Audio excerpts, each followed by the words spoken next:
Encounter is brought to you by the Broome County Council of Churches, where we connect compassion with needs as we inspire growth with dignity. You'll find us in special places throughout the community.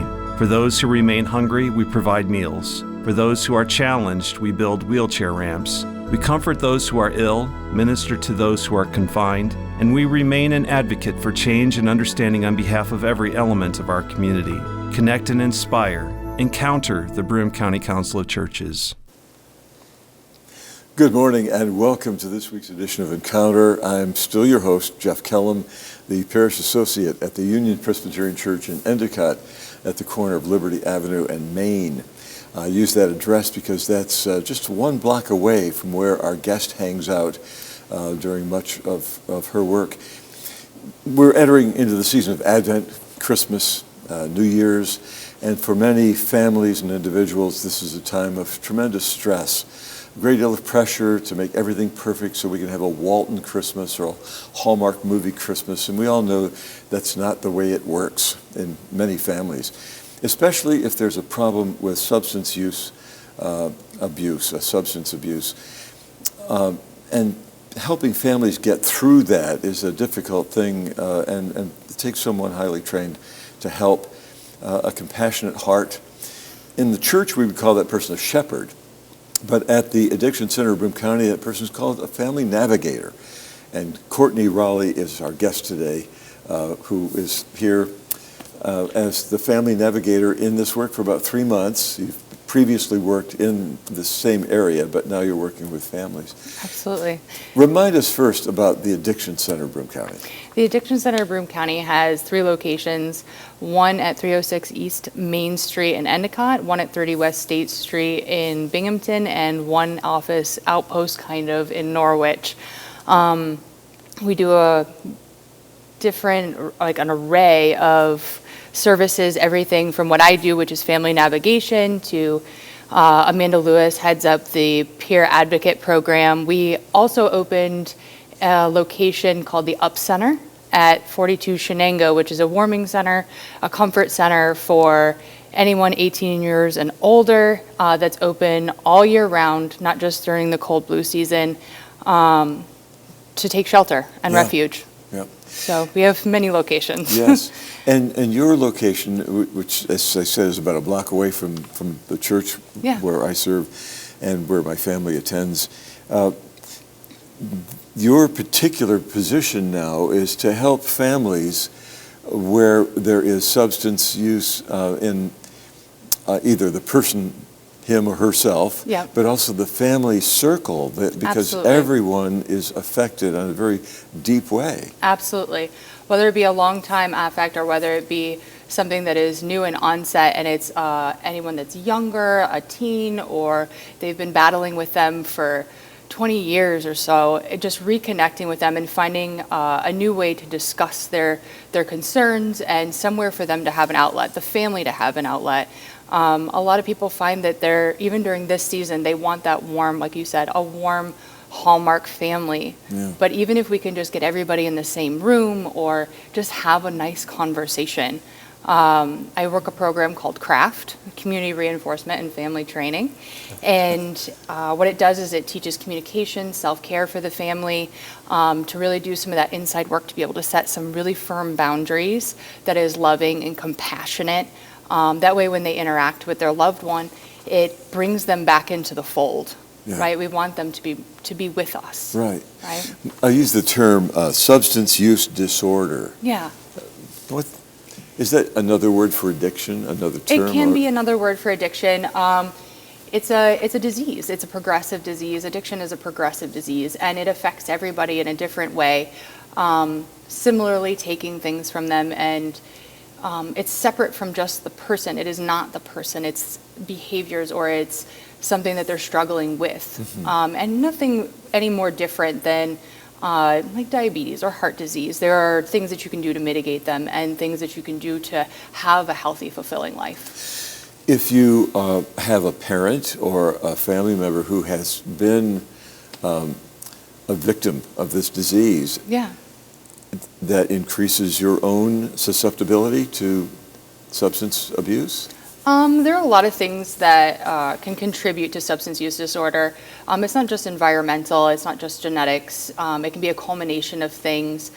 We look at the person as a whole. ACBC does an excellent job of treating the person as a whole. It's not just their family, it's assessing their environment, assessing their coping skills, their perspective on what the world looks like and how their interpersonal skills work. And how to make them better, right? We listen to the person as an individual. It's very individualized treatment. We strive to make sure that everybody gets 100% say in what it is that they're going to be doing with us. The first question you'll find with most counselors, and even with myself with family members, what are your goals or what are your concerns? What are the things that you want, right? Because we can all look at it as that Hallmark family, like, yeah, we want to be able to sit around a table and have all of these things, and then look at it and say, well, that may not come just yet, and that's okay. But we can do these things, these steps, right? Like any goal that you set, one thing a day, right? Like just what do you want to work on a daily basis? Well, everything takes small steps. Absolutely, step by absolutely, step. Absolutely. So let's say that I have a teenager. Okay. I used to. Okay. But let's say I have a teenager and I'm becoming concerned about personality changes, for example, Absolutely. other than simply adolescence. And my concern, how then do I approach this within my family? And then at what point do I turn to outside help? Okay. So before outside help, you can find out what's going on, right? Being open to any of the questions, because sometimes it's just a question like, I'm not sure if my friends like me. I'm not sure if I belong here, like if I belong in my friend group, or am I a good member of this family, right? Sometimes we don't realize that our reassurance for our children isn't as blatant as we'd like it to be. Well, I tell you I love you every day. I've gone to every one of your soccer games. Sometimes it's not those things. It's just that reaffirming and making sure that they feel empowered to make these choices and you trust them to make those choices. I would say that starts with the inside of the family. And then when you've done these things, or when you've reached all of your skill set as a parent, you can come to one of our nurturing parenting programs and you can extend your skill set. That's offered at 30 West State Street. We do that because being a parent's hard. It's very challenging, and it's not just with a person who is struggling with substance abuse or our child is struggling with substance abuse. Parenting's hard. I feel like anybody who's been a parent or even looks at parents knows that it's hard. It's a tough situation to bring a whole human into the world and then hope that they do well. So we teach different coping skills for being a parent too, right? And creating that place and that space for having patience for them. Being able to listen, parents often preach. I cannot stand the term preacher, even though people have called me one, because it seems to me that it's a communication process that's open and closed, and so I think it's enough for parents to say, "This is what I told the kids," but what did you listen to? What did your children say in their actions or in their conversations? By closing the bedroom door, what does that say? I think learning to read those kinds of signs is important. Right, and then I think there's a fine line between respecting someone's space, but also being able to know when you're I guess they're not really all babies, but when your little one is like, I actually just wanted your attention, but I couldn't figure out how to ask for it, right? Because we have hard days too, right? In our own lives as adults, those are very stressful, and we struggle too. But to acknowledge that and let them know that, hey, I struggle too, man. Like today was a tough day for me. I had a tough day. That's a conversation I have with my own son. Like, I had a tough day today. I'm going to need to take my own time out for 10 minutes. That way he knows that it's okay to do that. Right. Yeah. A quick story from my past working with teenagers. A mother came to me terribly concerned that she had found a bag of something in an underwear drawer in the child's bedroom. She wasn't snooping. She said, "Oh, I wasn't snooping," but she said, "I found this bag." And she said, I didn't know what it was, and she said, "I knew if I brought it up, he's going to accuse me." So she finally brought it up, and he said, "Well, Mom, it was food for a rodent. It was some sort of rodent food. It wasn't a drug.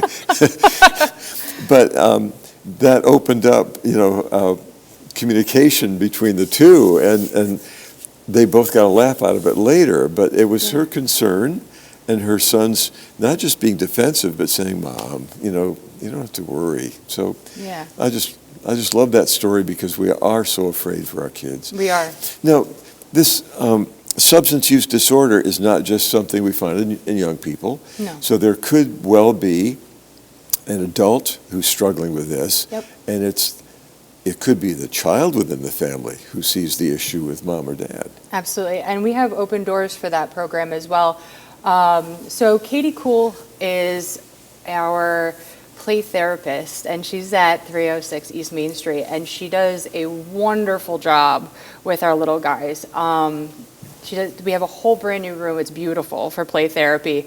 It's very up and coming, so she's getting her way through it, and she's a wonderful human. She's really, really good at what she does, like connecting with small children that are struggling, whether it be because their parent has a substance use disorder or they just don't know yet, right? Like they just don't know what's going on just yet.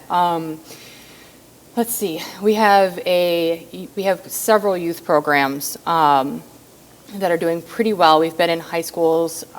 We've connected with BOCES previously in the past. We don't do that as so much anymore. But we found that it was really helpful to connect with kids, right? And make sure that they get the support that they need until they figure out what's going on. Right? And just kind of be a really good role model. Yes. So. Our guest today is Cortney Rowley, who is the family navigator with the Addiction Center of Broome County, working with the this says I'm calling it the Center for Trauma and Recovery. I think that's a good idea. And it's based at 306 East Main Street in Endicott. Some of the programs, like we've kind of talked about nurturing parent, family education. Yep. What about community reinforcement? So CRAFT is it's fondly called by myself as CRAFT. It's a program that focuses on three primary goals. One is self-care for the person who is struggling, for the family. It's for the family. Self-care and identification of what your needs are and how to meet them. And then how to have an empowerment to intervene with your family member. Not just to have the communication be, there's no ultimatums. It's more of like exploring options and finding resolution.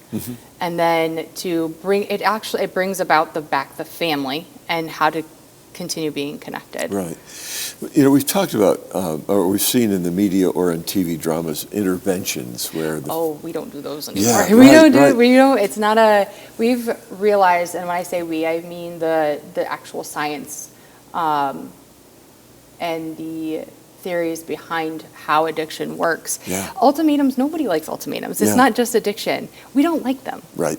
We're not an animal that likes to be told what exactly we're going to do and how we're going to do it by somebody else. We like having our own choices. We like having the freedom to be able to make those choices and to know that we're still going to be loved at the end of it, right? And that's what it does. CRAFT creates a space and a scenario where the family can say, what are you willing to do? And we're still going to love you. And these are some of the boundaries we're going to set, but we want you to know that you're still welcome. These interventions close the door. And what you're doing opens the door. Yes. And I think that's an excellent way to put it. It does. We open the door for our loved ones to know that they still have a spot with us, because going back to the holidays, we want to have our family. We long for them to be with us. Yeah. And that could be the best gift. It is. The family gives to the individual gives to the family. Absolutely. Take all the presents under the tree or light all the candles on the menorah, but it's that gift of being free to express ourselves and to find help and to know that we're in this together, that we're not alone. We're not facing this alone. Right. Tell me about your background. How did you get involved in this to begin with? Okay. Let's see.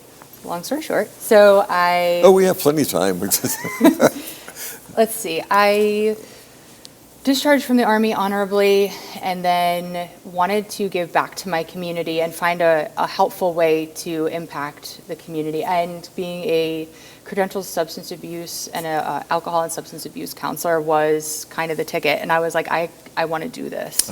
I went to school at BCC, graduated, started working with ACBC, the Addiction Center of Broome County, for relapse prevention, and shortly thereafter I started a bachelor's in social work, and I moved to outpatient rehab services, and I work with people with co-occurring disorders, and I've done that for the last 6 years. And I wanted to be able to be more holistic and more well-rounded as a person, because it's just as important to have your own goals in this field, and maintain your own self-care just as much as you're providing care for the population or the people that you work with, right? Because you have to be able to live it in order to teach it. So working with families seemed to be the next logical step. Did some of this start in your military service when you saw? I didn't. It didn't. I actually worked on helicopters. Yeah. Not even at all. Completely unrelated. Wow. Yeah. Although I did enjoy my time there. Yeah. Right. Okay. One of the other things on the that's the Family Navigation Services, helping families and friends of those who are at risk or have active substance use disorders, as well as those who've been affected by previous loved ones, active use, or the loss of someone from substances. We've been talking about the present, but when you read in the obituary page of a younger person, and sometimes it will say outright, this person struggled with addiction their whole lives. Yeah. It's not over when the obituary is printed. No. This pain goes on and is very deep, and you help with that? Absolutely. So Sarah Nevis does the grief recovery method. It can be very challenging. Grief is always very dynamic, very dynamic. She does a really excellent job with helping people maybe not move past grief, because you don't ever really move past it. Mm-hmm. It just makes it more tangible, something that you can kind of hold and say, this is mine, and I'm going to look at it, and some days I'm going to put it on a shelf, and some days I'm just going to carry it with me the whole day, and making that okay, finding our space to talk about it in a kind and loving way. Does a really good job. Yeah. Because in this instance, sometimes there's not only feelings of grief, but also of guilt. Absolutely. There is a lot of guilt and shame, and which isn't deserved at all. It's we can't stop it. Yeah. But we can process through it. Yeah. So grace and compassion at work. Boy, that's at the heart of so much of this work. Absolutely. I think it's at the heart of ACBC in general. I haven't run into too many clinicians that don't have that. They're all very understanding and compassionate, and just generally want people to find whatever path they want to be on. Yeah. Another thing on the list here that I was interested in is the emotional support and check-ins. This is actually one of my more favorite and interesting things that I do. There's a couple of people in the community that I still visit, even like in-home sessions. I go to their house. They may have a person that's already in recovery, and they're just kind of iffy about what's going on, or they have questions, and they'll be like, hey, Court, can you stop by? Or can we meet up on Thursday? I'll pop in, we'll go for a walk around the town, or we'll sit and drink coffee and just kind of chat about like what's going on. It's kind of a more relaxed situation, and it's nice because sometimes they're doing really well and they just need that reaffirming, like, hey, you're doing a really good job, and so are they. Yeah. It's okay. Yeah. So those are kind of my favorite ones. Well, and I see why. When I worked at a radio station in Virginia, one of the DJs had something. He said, "Can we talk?" And we looked around the station. There was no private place to go. We went for a walk. Yeah. And it took him out of the environment of the work stress and so on. And we're walking around the block and having this conversation. I don't know what we accomplished, but it was good for me as well as for him. Yeah. So I can see that it's not all sitting across a desk from somebody or in a... Very rarely do I have that situation where I do have to sit across a desk from somebody. I do enjoy the family navigation services because it does allow me to be in the community. I can go to court with people who are feeling anxious about going to family court because that can be really daunting. And I don't have to say anything or do anything. I just have to be there and let them know, like, hey, I know that you're nervous. I see it. It's okay. Take a deep breath. Right? Because we all love to have that one person that'll just be like, okay, we're good. Everything's going to be fine. It's nice. It's really nice. I hadn't thought about you going to court. That's something that I also enjoy. I do like being able to go and just be supportive for someone, and it's just being present. Right? Because so often we get lost in our thoughts and what we hope to accomplish. We forget that just sometimes being present gives us that ability to understand what's happening. And that's a wonderful model for just being present with somebody in your family who's going through a rough time. Absolutely. There are no right words often. And I would say usually not. But the presence and the breathing, breathing together is important. It is. So often we confuse empathy and sympathy, right? We don't want somebody to pity us. We don't want someone who's going to say, oh, well, or give us silver linings. Sometimes we just want somebody to have that empathy. Wow, that's really hard. And just kind of, I'll sit with you. So here we are, television, radio, sharing the story, but you want to get out in the community. So I do. You have already spoken in high schools, I guess? I've done a couple of tabling events, one for Johnson City High School, excellent hosts. I feel like it's really smart to get out there early. Just making, and it's not all like addiction and, hey, this is like doom and gloom. It's, hey, would you like a book? I have tons of books. So whether it be journaling or anything, I always bring a candy basket too, and some positive affirmations and some little pop-it toys. I see nothing of that here. What? You couldn't, we have a table, you couldn't have brought me candy? You're right. I actually brought it. Okay. But the tabling events are really great. I'm going to do a speaker panel for the Binghamton City High School parents, right? They had some questions about smoking cessation, and there's tons of different community resources and entities that'll be there. And it's going to be I hope, a really good situation. So they can have, if they have questions, resource questions, how to go about having the conversations. That way we can kind of get this idea of health rolling early. Because you don't have to wait for someone to get to their rock bottom in order to initiate some kind of change. And it doesn't always require formal treatment. We can do small, little, brief interventions with our kids. We can do small, brief, little interventions with someone we see and we can see it. We see it, and sometimes we're too afraid to say something, but hey, why don't you come for a walk with me, or let's go to running, or go to the gym, or hey, you want to try a new sport? Binghamton has so many different extracurricular activities that are outside of school as well, right? It's just a really wonderful community that has a ton of resources, and it's just reaching out to them. That's all. The idea of having a support group, you're a support person, you're a family navigator. I could call you a shepherd. I think you have a ministry, because I'm thinking in church terms. But that idea of building community among folks, and then knowing that, again, helping them know that they're not alone is so important. Now, I want to just touch very briefly on prevention. Is there anything that you work with? I mean, you're talking about people in the midst of substance use disorder, but is it possible to prevent it? Yes, I think that there is the possibility of prevention. Getting the information, the facts, a lot of the understanding of how addiction works and how it's progressive starts with noticing behaviors, right? With noticing impulsivity, recognizing that someone isn't happy, or they want to try to make things happier, right? And being content. Sometimes contentment can be uncomfortable, right? If it's not something that you're comfortable with, or you don't know it and you have a chaotic house life,